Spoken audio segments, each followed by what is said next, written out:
ये बड़े बड़े नगारे बजाते हैं ना, धड़ांग धड़ांग, ये जो ध्वनि है ये आपको ध्यान मार्ग में सहायक है। ऐसे घंट बजान धड़ांग धड़ांग, इतने जोर से बजता है, जोर से बजता है, सभी विचार शून्य हो जाते हैं। ये ध्वनि विज्ञान जिनको कहा जाता है। कभी छोटा सा अनुभव करना, छोटा सा अनुभव आप कर सकेंगे कभी भी कहीं भी। जब शंखनाद होता है तब एक भी विचार आप नहीं कर सकेंगे। ये एक बहुत बड़ा विज्ञान है। आप विचार करना चाहो तो भी कुछ भी विचार नहीं कर सकते। जब ओरिजिनल शंख जब बजता है तब इस ध्वनि के साथ आप पूरा जुड़ सकते हैं। आपको एक दूसरी बात सुंदर में बताऊँ आपको, हमने आंखें देखा है अहवाल जो दक्षिण भारत की है। दक्षिण भारत में जो ये वाद्य बजाते हैं, छोटा टका टका टका टका टका टका, क्या कहते हैं उस वाद्य का नाम क्या मालूम है?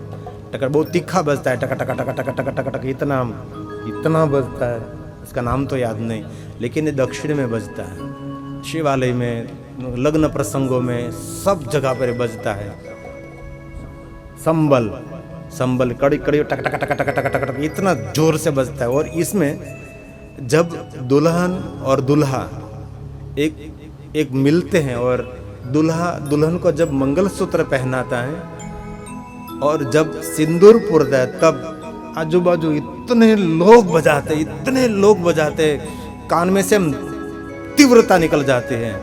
तो मैंने कहा तो इतना आवाज तो सहन भी नहीं होता है, इसी समय कितना तीव्रता से भरा हुआ क्यों सुनाया जाता है? तो उसने बहुत सुंदर जवाब दिया कि इसी ध्वनि में जो उपस्थित हैं उनके कोई भी बुरे विचारों का उन पर प्रभाव नहीं पड़ेगा।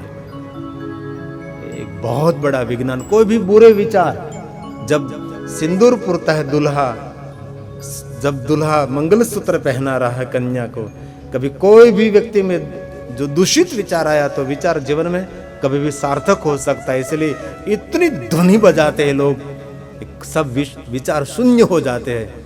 विचार शून्य, वातावरण शून्य होने के बाद ये मंगलसूत्र और ये सिंदूर पूरते हैं।